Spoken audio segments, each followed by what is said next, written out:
The moment they placed my newborn in my arms, I thought I was holding the beginning of my new life. I had waited years for that moment. But when the nurse leaned close and whispered, "That's not your baby," the world around me froze. I looked at her, confused, thinking she must have made a mistake, but she looked terrified.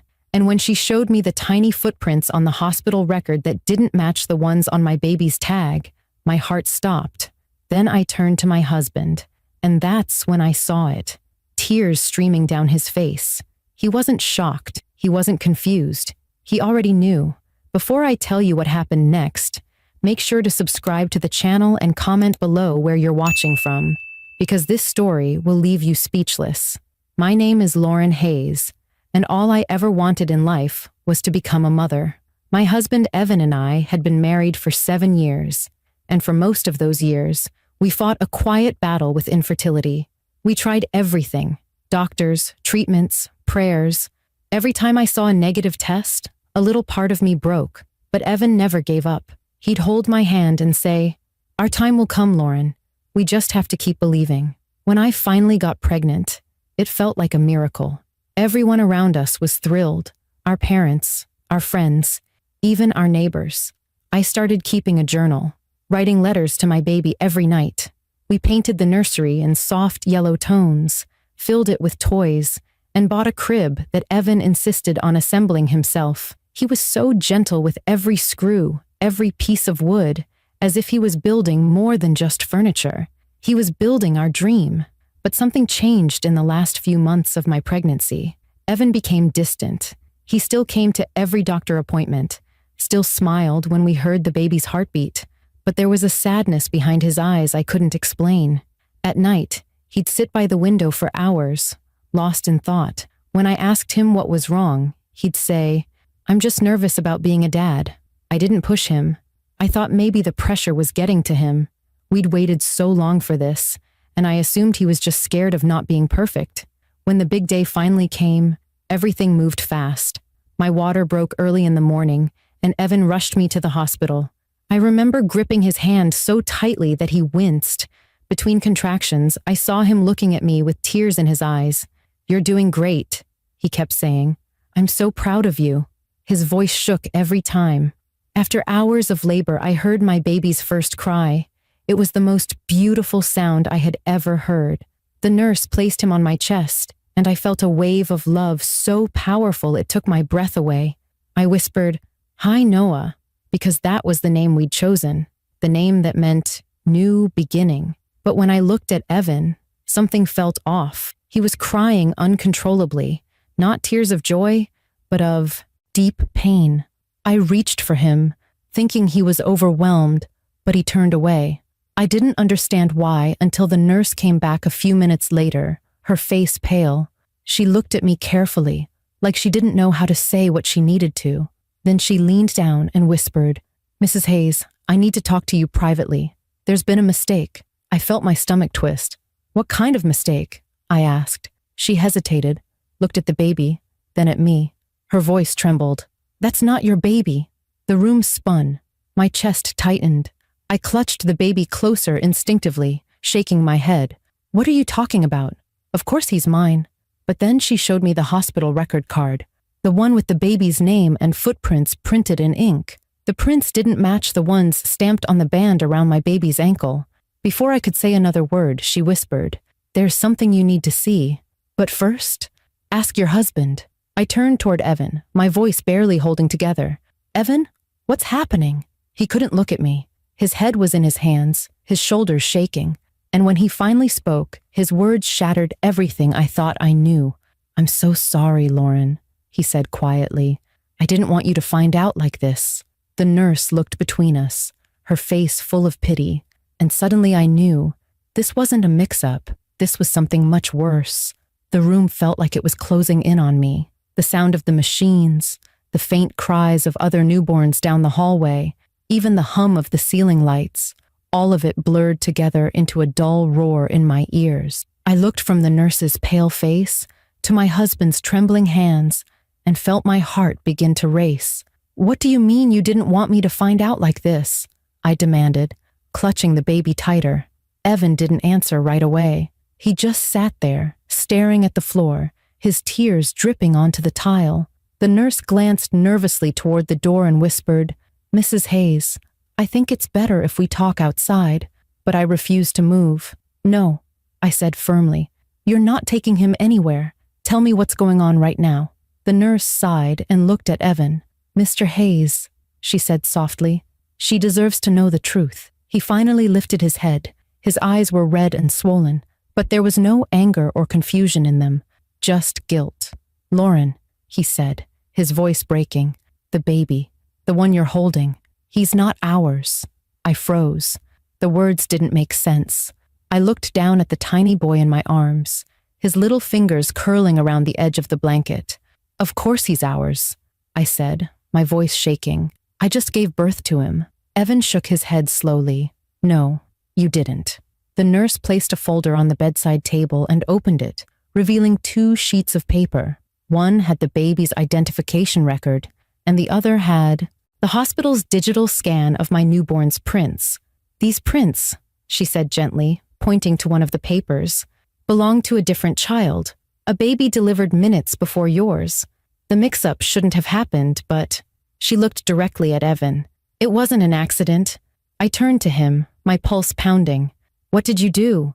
He wiped his face with his sleeve, his voice cracking. "I couldn't let you lose another baby, Lauren. Not again." My stomach dropped. "What are you talking about? What do you mean lose another baby?" The nurse's eyes filled with tears. "Mrs. Hayes," she said quietly, "your baby, the one you gave birth to, he didn't make it."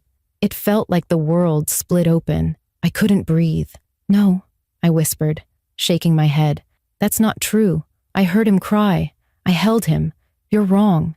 Evan reached out to touch my arm, but I pulled away. "Lauren, please," he begged. I didn't know what else to do. When the doctor told me he was gone, I broke down. Then one of the nurses came out with another baby, a healthy one. She said she'd made a mistake switching the bands, and before I could even think, I told her to keep it that way. I stared at him, horrified. "You told her to keep it that way? You let them give me someone else's baby?" He nodded slowly, his voice barely a whisper. "I just wanted to see you happy. I couldn't stand the thought of you waking up and finding out he didn't make it. You've suffered enough, Lauren. I thought this could be a second chance. For both of us." Tears filled my eyes, hot and blinding. I looked at the baby again, realizing that the sweet, innocent face I'd fallen in love with didn't belong to me. Somewhere in this hospital, another mother was searching for her child, her real child, and here I was, holding him like he was mine. My heart ached in ways I didn't think possible. The nurse gently touched my shoulder. "Mrs. Hayes, we've already contacted hospital administration. We need to run DNA tests to confirm the switch. We also have to notify the biological mother." I nodded numbly, unable to speak. Evan stood there, broken, whispering apologies that only made the silence heavier.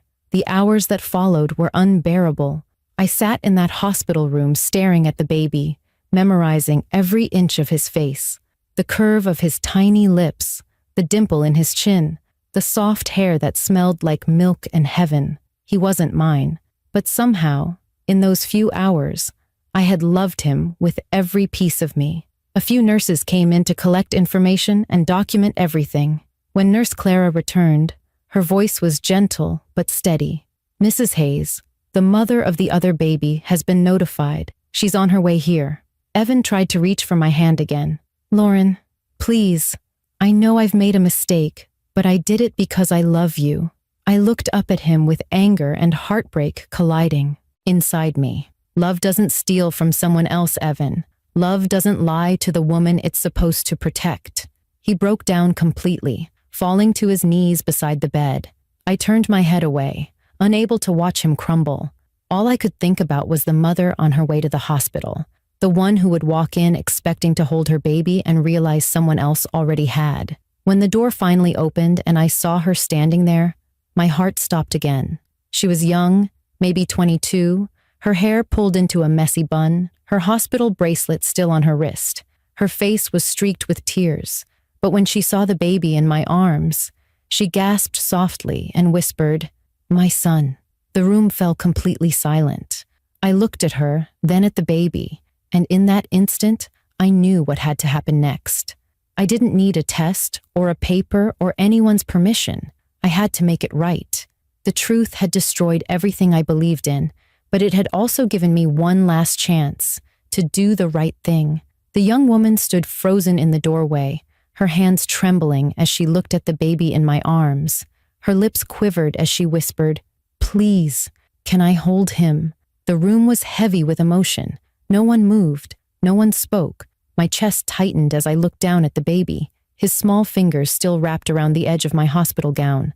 I didn't want to let go, but I knew deep down what I had to do. I swallowed hard and nodded slowly. The nurse stepped closer, her eyes filled with compassion, as she gently helped me lift the baby and place him in the young woman's arms.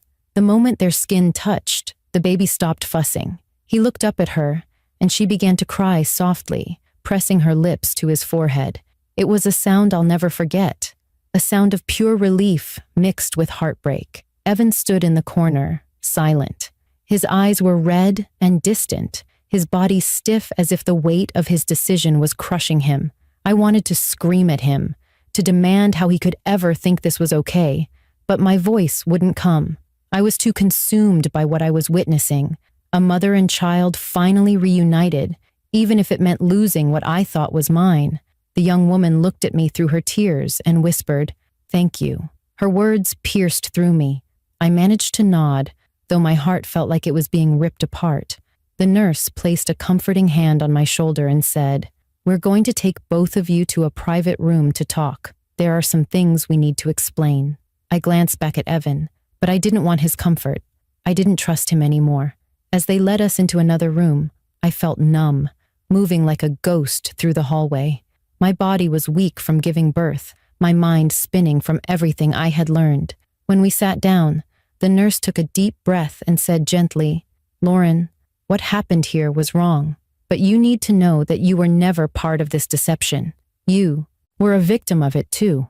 She turned to the young mother, "And you deserve the truth about how this happened." The nurse explained that when my baby was delivered, complications arose. He was born weak and struggled to breathe.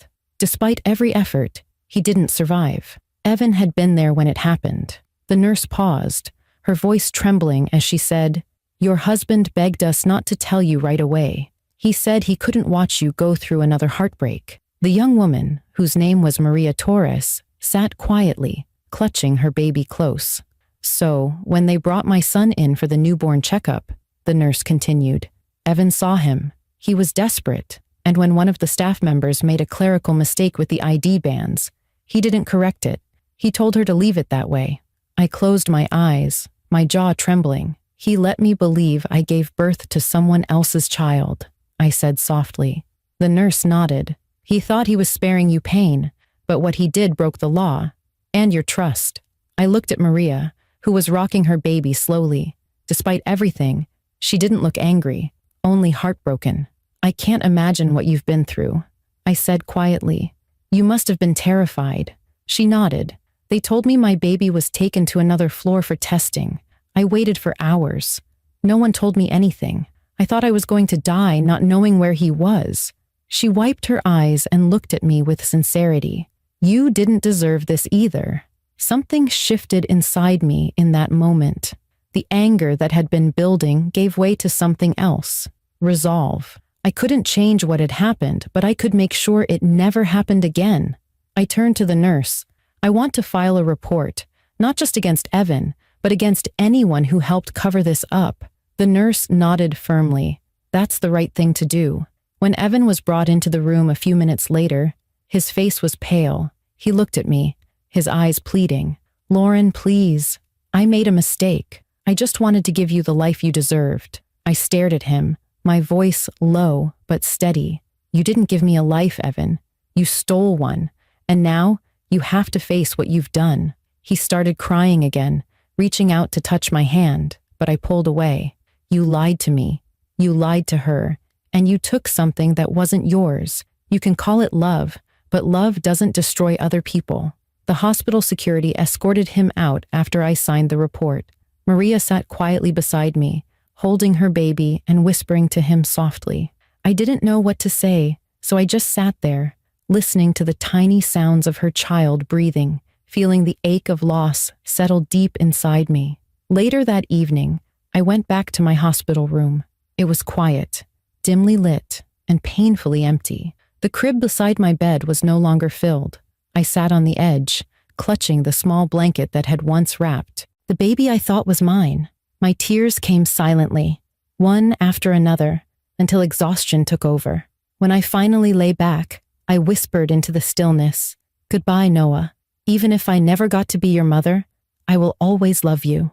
The next morning, I met with the hospital's legal team and Nurse Clara. They assured me that the case would be investigated fully. Maria and I exchanged numbers before she left. She hugged me tightly and said, "You're stronger than you think. Thank you for giving me my son back." As she walked away, I felt a strange mix of pain and peace. I had lost the child I had dreamed of, but I had done what was right. And in that act of truth, I found a strength I didn't know I had. That was the day I stopped being a victim and started becoming someone who refused to let grief define her. The days after the hospital incident felt like living through a nightmare that wouldn't end.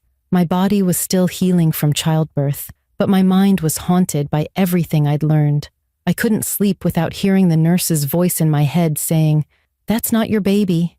Every time I closed my eyes, I saw Maria's face, relieved yet broken, holding the baby that had once rested in my arms. My heart ached with a pain that didn't seem to belong to just one person. It was the grief of two mothers intertwined by a single, unforgivable act. Evan called constantly, but I refused to answer. When I finally listened to one of his voicemails, his voice was shaky. "Lauren, please. I know you'll never forgive me, but I need to explain. I didn't mean to hurt you.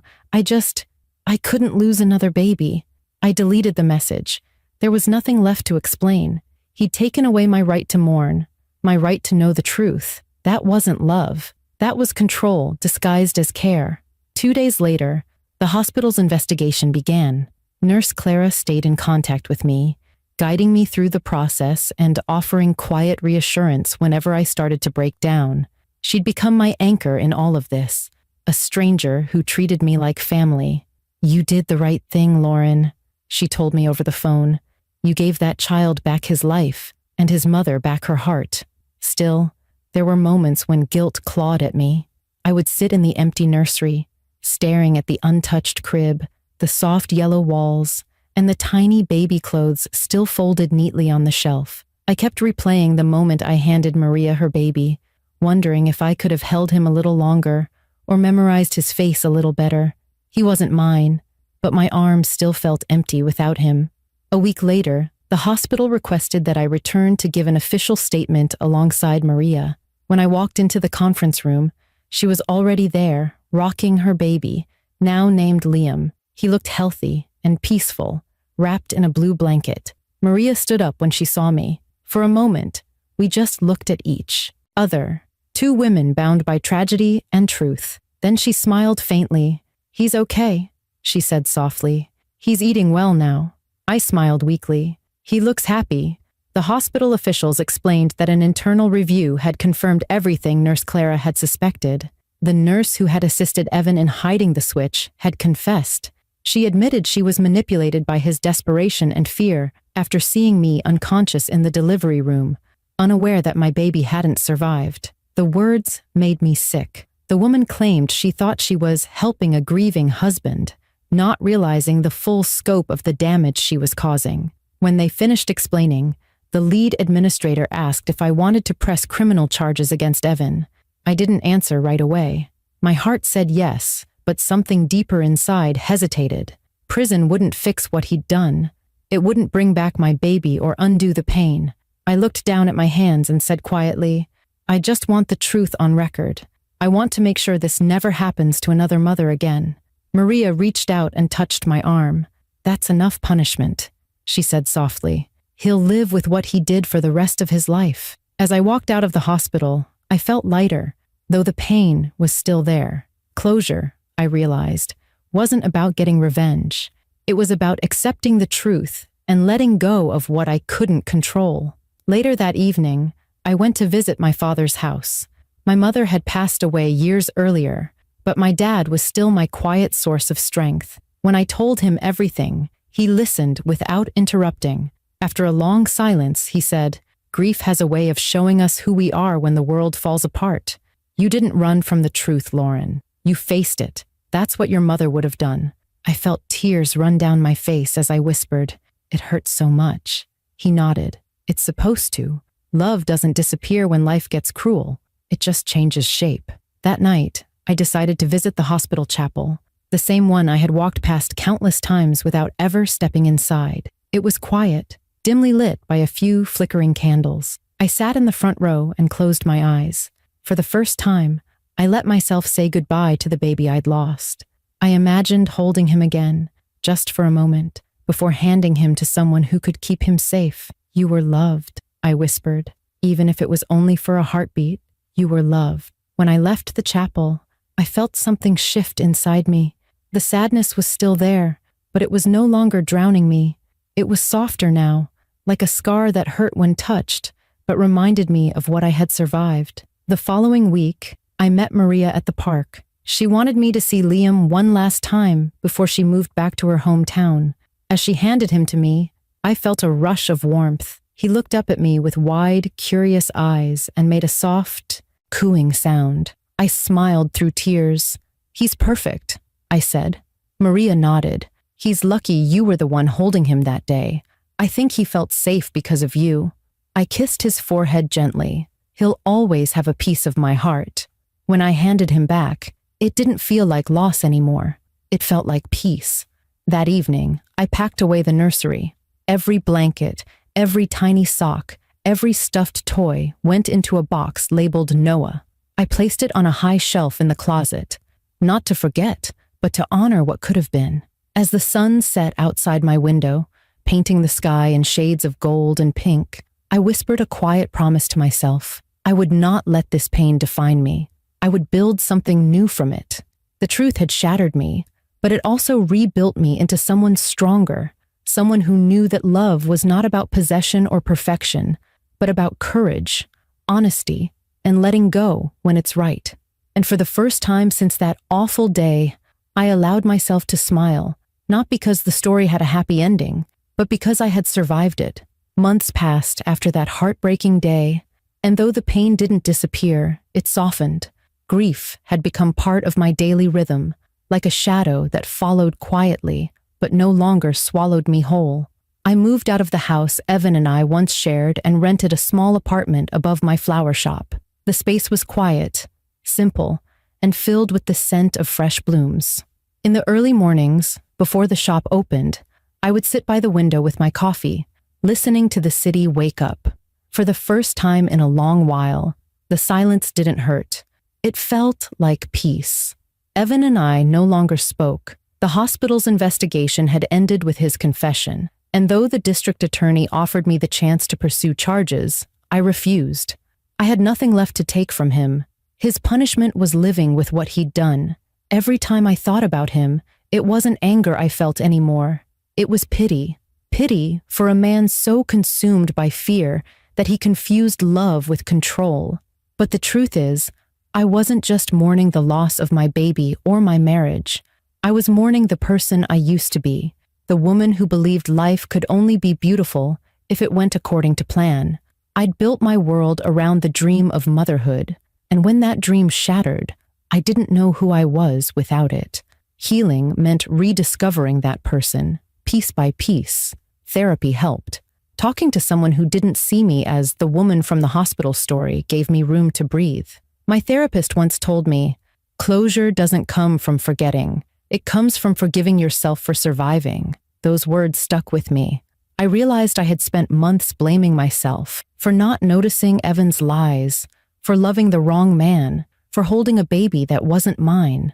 But none of that was my fault. I had loved with an open heart, and there was nothing shameful about that.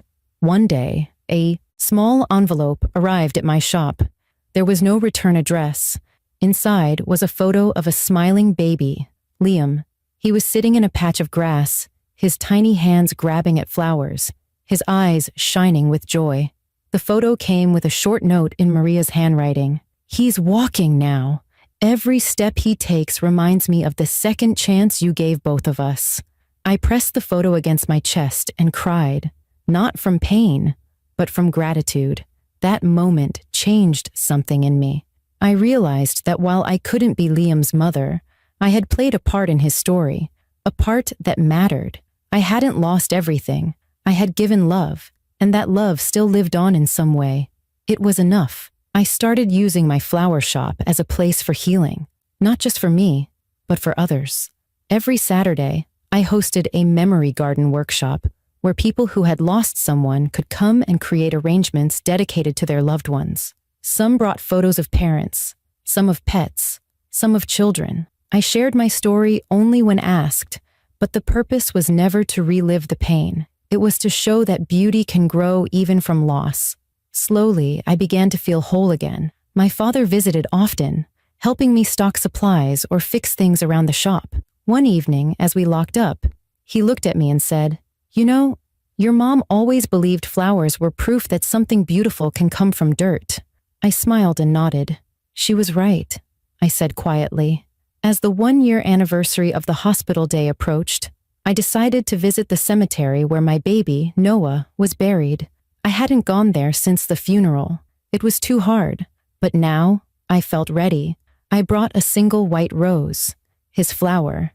When I knelt by his grave, the wind was soft, carrying the scent of rain. "Hi, sweetheart," I whispered. "I don't know how long it's been up there for you, but down here, it's been a lifetime. I hope you know how much you were loved." For the first time, I didn't cry. I just felt warmth, like a quiet understanding passing through me. I placed the rose down, closed my eyes, and smiled. "Thank you," I whispered, "for teaching me what love really means." When I left the cemetery, the sky was clearing, streaks of gold breaking through the gray. It reminded me of something Nurse Clara once told me in the hospital. "Grief doesn't mean your story is over. It just means a new chapter is beginning." She was right. Today, I still keep Liam's photo on the counter of my flower shop, tucked beside a small framed picture of my mom holding a bouquet. I see it every morning when I open the store, and it reminds me of everything I've survived. My life isn't perfect, but it's real, and that's enough. If you've ever lost something that meant everything, know this: pain can't erase love. It just transforms it. Sometimes the hardest goodbyes make room for the strongest beginnings. And if my story touched your heart, don't forget to subscribe to the channel and comment below where you're watching from, because maybe, just maybe, sharing our stories can help someone else find their way back to hope.